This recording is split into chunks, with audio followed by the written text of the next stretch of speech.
c'est un médecin. Donc son gagne-pain, c'est celui-là, et ça fait des années.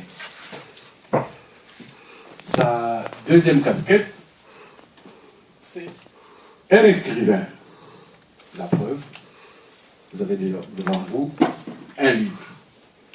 Écrire un livre, c'est des mois d'insomnie et de nuits blanches. Beaucoup commencent, très peu arrivent à éditer.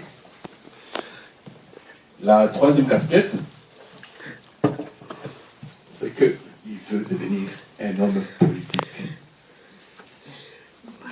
Et donc, nous allons le gérer de cette façon-là, sans trop mélanger. Et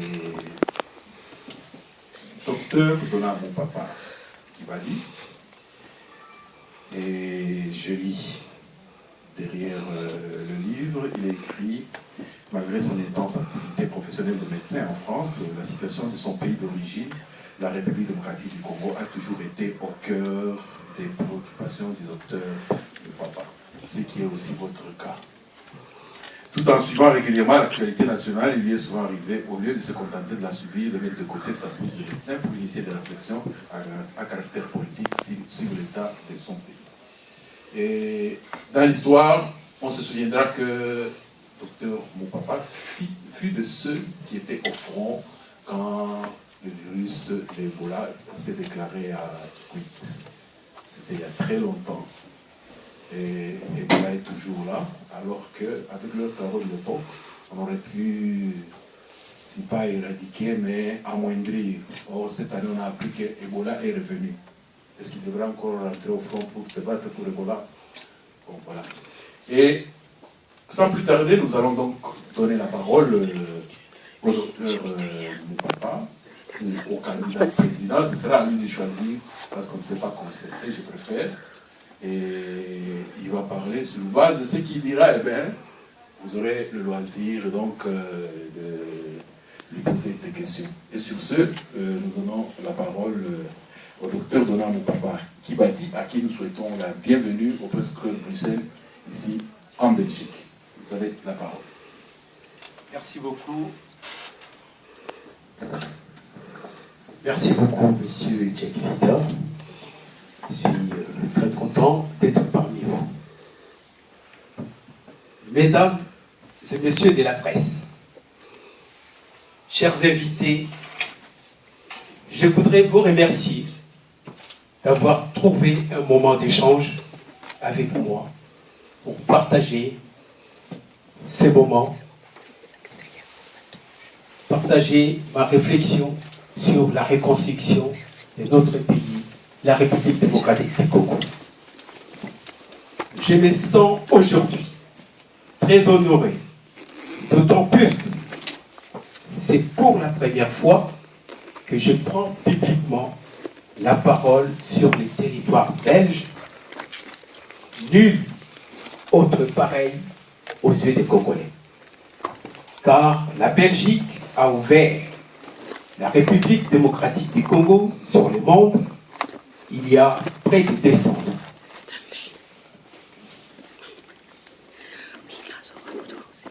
Comme tous mes concitoyens, je resterai toujours reconnaissant envers la Belgique. Mais je voudrais appeler la Belgique à poursuivre sa mission d'une autre dimension qui est seule de permettre à mon pays de se reconstruire et de se développer. Car en dotant la République démocratique du Congo des dimensions continentales, les Belges et les rois Léopold II ont justement assigné à celui-ci des ambitions, des grandeurs et de puissance qui restent assez matérielles.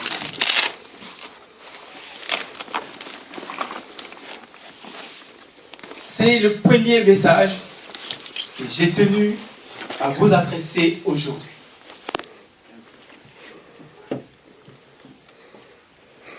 Cette tâche de reconstruction et du développement de la République démocratique du Congo incombe davantage et au premier lieu aux Congolais, bien évidemment, la Belgique avec l'Union européenne devant apporter les soutiens et l'aide nécessaires.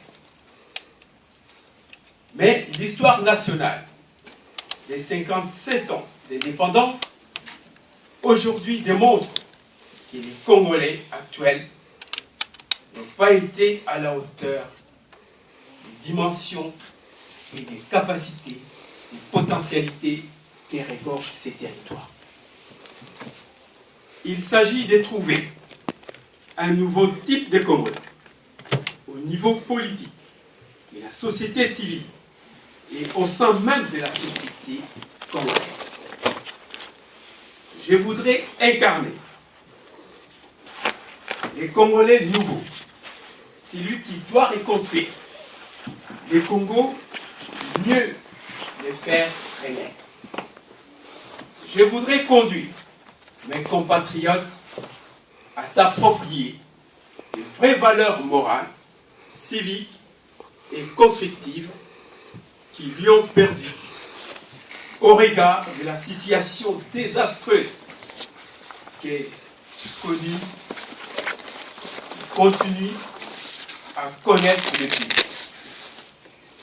Je suis convaincu d'être à mesure de jouer ces rôles de leader parce que, d'après plusieurs années de militantisme et de réflexion, malgré mes présentes charges professionnelles, je n'ai jamais oublié mon pays et j'ai pu construire un projet politique de 5 ans intitulé « La Renaissance du Grand Congo » pour réenchanter les rêves congolais. Ce projet sera l'outil de la reconstruction du pays de manière concrète et moderne. Il a 2 options fondamentales. La lutte contre les antivaleurs, qui est le premier axe, ainsi que le renouvellement de la classe politique, avec pour acteur majeur la jeunesse congolaise. L'analyse profonde de notre pays et de la situation de sa population nous amène à avoir une vision ambitieuse, à savoir un Congo fort, uni et rassemblé autour d'un idéal de vivre ensemble. Un Congo prospère par le travail grâce à la coopération régionale et internationale. Notre projet est basé sur un ordre logique de 4 cibles prioritaires qui visera notre action de la reconstruction de la République démocratique du Congo. Les citoyens congolais ou l'homme congolais, la jeunesse congolaise, la femme congolaise et le développement du milieu rural. Ces priorités seront mises en œuvre autour de 9 axes majeurs ci-après, constituant le fondement de notre projet quinquennal. 1. La restauration des valeurs civiques et morales, la lutte contre la pauvreté et l'exclusion, le rétablissement de l'autorité de l'État, de la paix, la sécurité sur toute l'étendue de notre territoire et l'unité nationale. La mise en œuvre, point 4, d'une politique macroéconomique efficace et la protection de l'environnement, la construction et le développement des infrastructures de base, la mise en route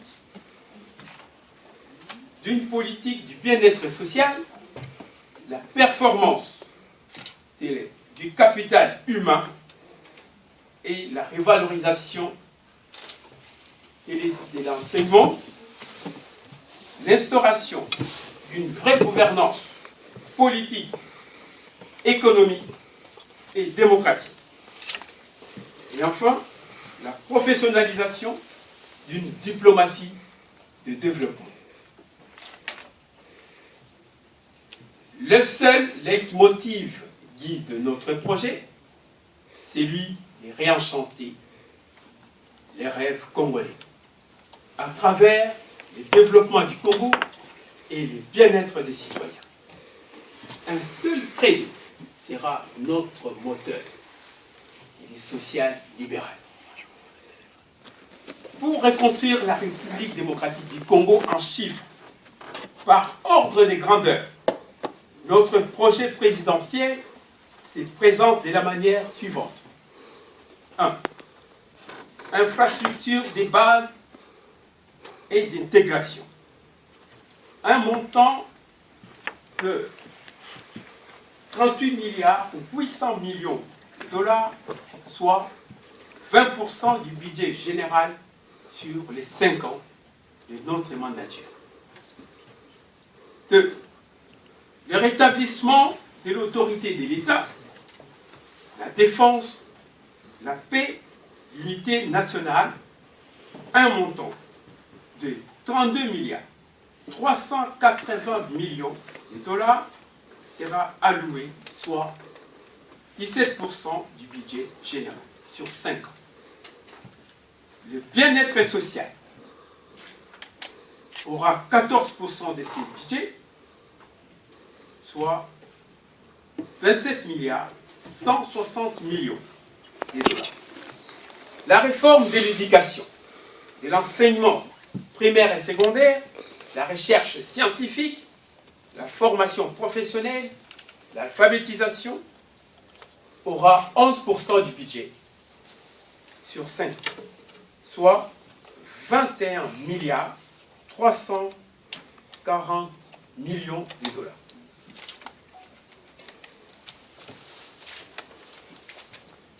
La politique macroéconomique, la bonne gouvernance économique, les climats des affaires et la protection de l'environnement aura 10% du budget national général, soit 19 milliards 460 millions.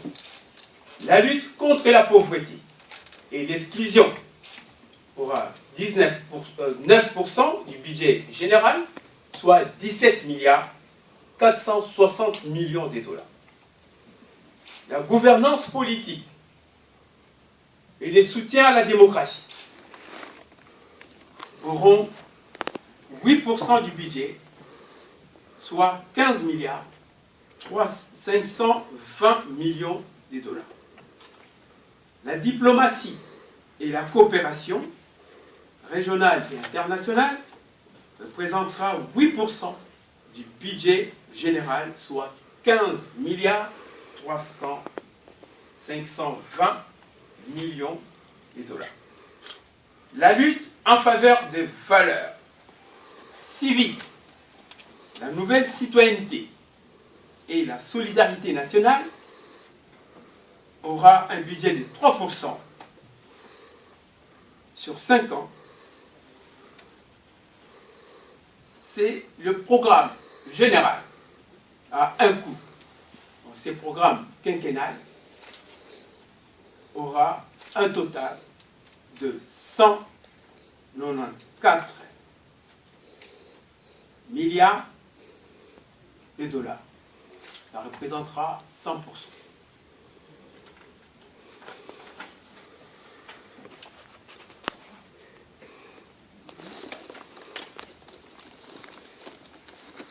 Les rapports entre la République démocratique du Congo et l'ancienne puissance coloniale se caractérisent malheureusement plus par des tensions permanentes que par des réels moments de coopération forte pour le développement et l'intérêt de nos deux nations. Qu'il s'agisse de la période coloniale, où près de 60 ans aujourd'hui, après l'indépendance de la RDC, les relations entre celle-ci et la Belgique ont toujours évolué en dents de scie, en conflit ouvert, ou feutré alternant avec des périodes d'accalmie, ce qui a toujours nuit au meilleur développement de la coopération belgo-congolaise. Pourtant, les temps ont beaucoup changé. Les contextes géopolitiques européens, africains et mondiaux ont aussi changé. Les deux États évoluent désormais dans des contextes ou cadres qui n'ont rien à voir avec la période coloniale. Et rien que pour cela, les rapports entre eux auraient dû être différents.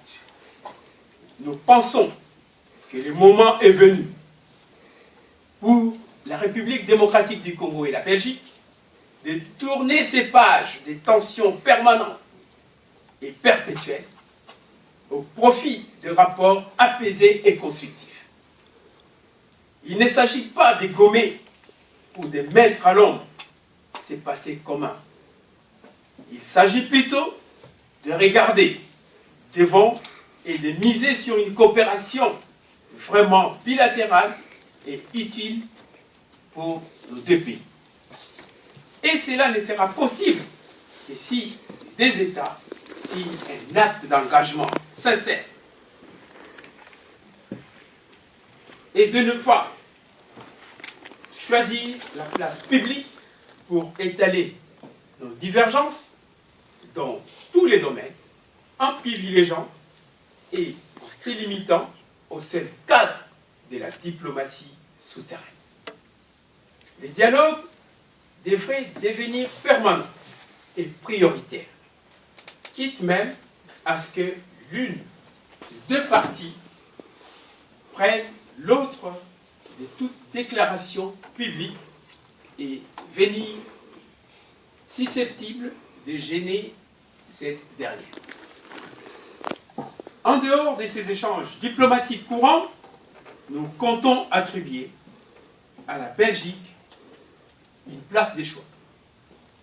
Et puisque la Belgique est un partenaire, un pays ami, doit avoir une place privilégiée.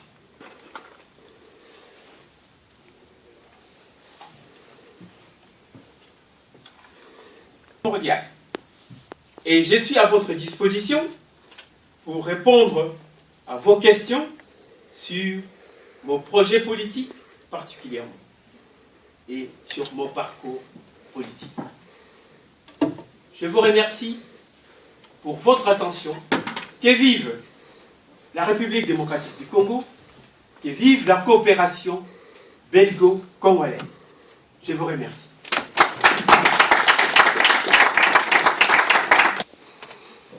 Notre pays traverse une crise profonde et mérite un plan de redressement.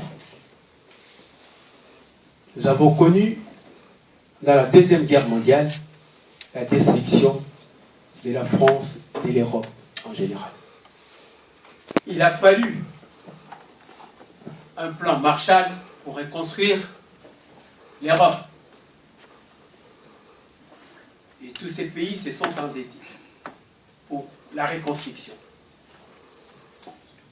Pour enfin relancer les tissus économiques qui étaient délabrés, reconstruire l'Europe. Et moi, bien évidemment, dans mon projet, c'est que le Congo connaît une guerre depuis 20 ans. Le Congo est détruit. Nous devons avoir un plan ambitieux. Et pour cela, nous avons besoin d'augmenter notre budget.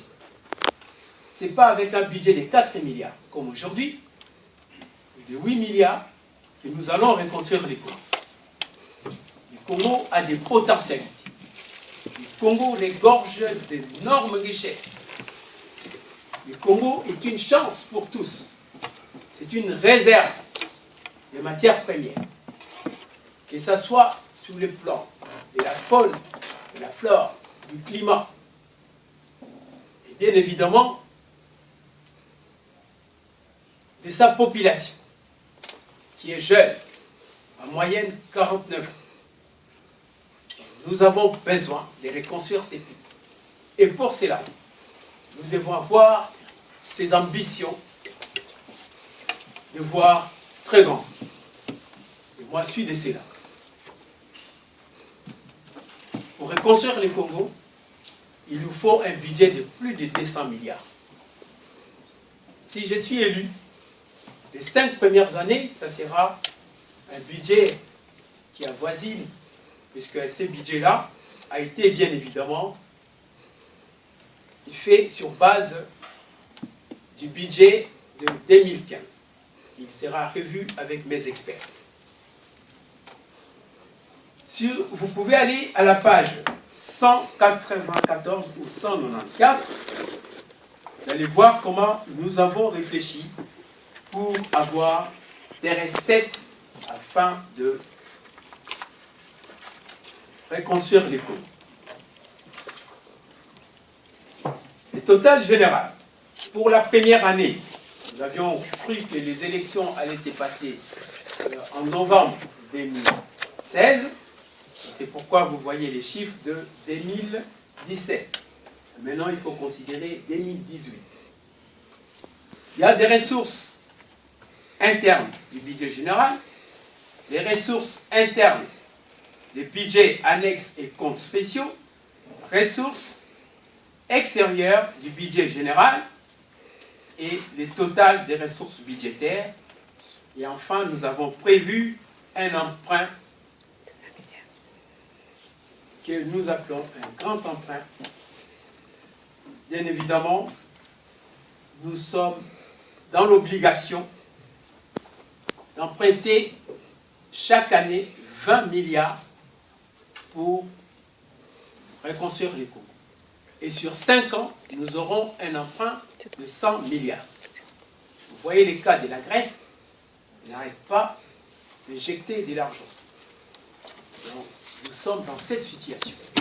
Nous devons reconstruire les pays. Et nous avons besoin d'avoir un emprunt obligataire. Et cela nous amène à un total, donc pour la première année, 32 milliards, c'est-à-dire les recettes de l'État par rapport à la prévision de l'opposition, puisque nous avons considéré que l'opposition avait raison, puisqu'en plus, selon les experts des Nations Unies, le Congo perd en moyenne 5 milliards de dollars chaque année par la fraude et détournement. Et si nous récupérons cet argent, et nous ajoutons sur les recettes que le gouvernement prévoit, donc nous avons un total de 12 milliards. C'est pour la première année. Et on ajoutera les 20 milliards, et bien évidemment, ça sera 32 milliards pour la première année. Deuxième année, nous avons prévu 36 milliards. C'est-à-dire, on va augmenter progressivement nos recettes jusqu'à 14 milliards et plus 20 milliards d'emprunts, et 2 milliards que nous allons récupérer dans la lutte contre la fraude et détournement. Nous avons estimé 2 milliards les recettes et ça fera un total de 36 milliards. Et ainsi de suite, jusqu'à 2021, nous aurons 45 milliards. Ce qui manque au Congo, c'est la volonté politique et le courage politique pour reconstruire ces pays. Et nous avons ces courages. Et nous le ferons, je vous le promets. Merci. Merci bien, docteur. 2 questions par ici, et puis je reviens à gauche. Oui.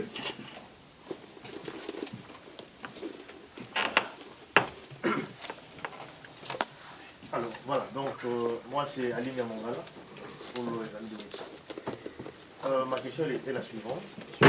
vous êtes candidat déclaré pour l'élection présidentielle. Oui. Bon, je sais que vous avez quelle année. Vous l'avez prévu pour 2016. Il n'y a pas eu d'élection en 2016. Alors, candidat président. Le micro, il entend. C'est bon, voilà. Alors, bon, ça marche. Alors, vous êtes candidat à l'élection présidentielle. Moi, j'aimerais savoir, est-ce qu'avez-vous un parti politique ou, je ne sais pas moi, faites-vous partie d'une coalition pour soutenir votre candidature? Et j'aimerais savoir si, en France, vous êtes depuis quelle année? Vous avez une base solide au Congo. Parce que pour être élu président de la République au Congo, il ne suffit pas seulement de faire des discours ici à l'étranger. Il faut quand même sur place avoir une base solide pour soutenir votre candidature. Est-ce que vous pensez vraiment à ça? Est-ce que vous êtes vraiment bien implanté au Congo pour prétendre devenir président de la République du Congo? Okay. Merci beaucoup. Je suis de ceux-là qui croient à l'utopie. Je vous dis sincèrement que je suis candidat à l'élection présidentielle, pas présenté par un parti politique, mais j'appartiens, de par ma profession, à la société civile congolaise. Je suis de l'ordre des médecins du Congo et c'est à ce titre que je vais me présenter à l'élection présidentielle. J'ai lancé un mouvement depuis 2013. Nous fêtons le 30 juin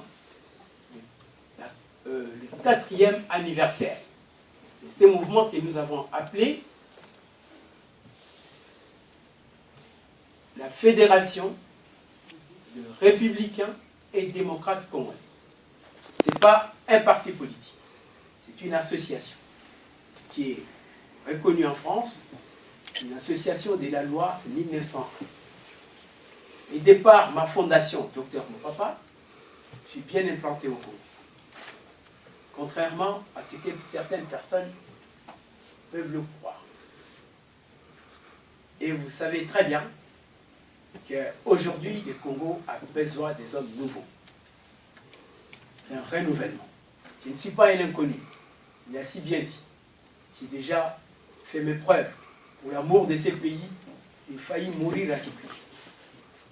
Et aujourd'hui, je suis prêt à aller défendre mon pays, mon projet. Car j'ai cette ambition.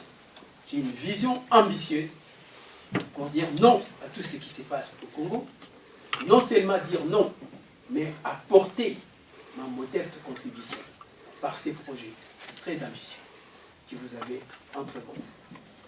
Donc, l'implantation au Congo est réelle. Ça ne sert à rien de faire beaucoup de discours.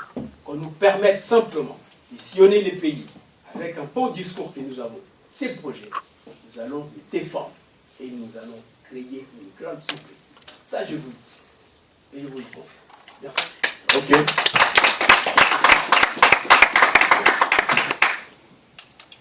Oui, vous avez la parole. Je vais gérer ici. Moi, c'est Dakar Ribeiro, je suis correspondant de Vox Africa à Bruxelles et je suis aussi administrateur du Presse Club. Donc, à ce titre, je vous souhaite le bienvenue, évidemment. Merci.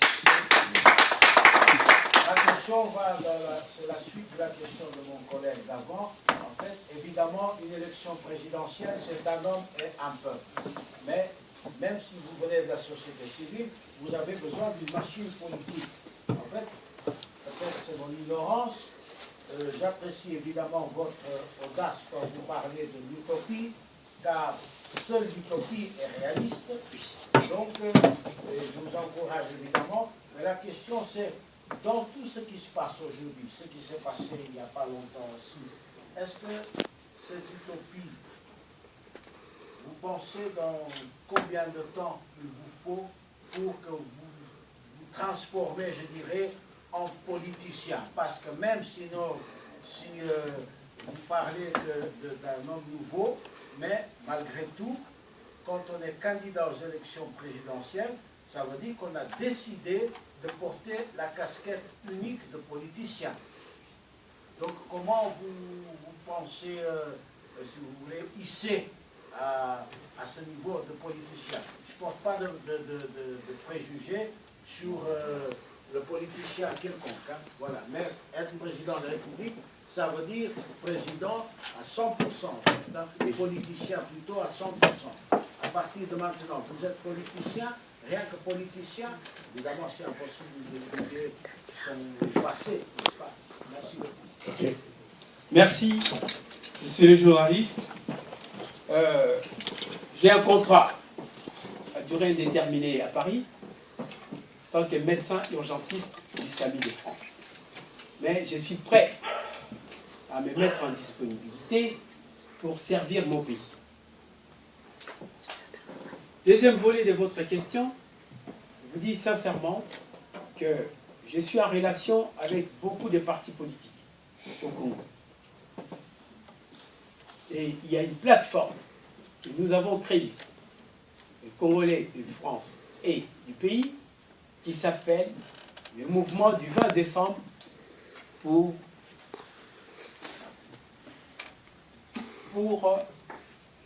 la renaissance du Grand Congo. Ces mouvements renferment de partis politiques, des ONG et la société civile. Ça sera ma machine électrique. Beaucoup de gens seront surpris. Je vous remercie. Ok. Oui, bonjour Fabien Boussoualik à Télé Tchangou. Quand vous avez parlé de la corruption, déjà au niveau des chiffres, il me semble bien qu'il y a un problème. Parce que selon celui qui est même chargé de lutte contre la corruption en République démocratique du Congo, Muzolo Bangui parle de 15 milliards de dollars qui se volatilisent chaque année. Vous nous parlez de 5 milliards.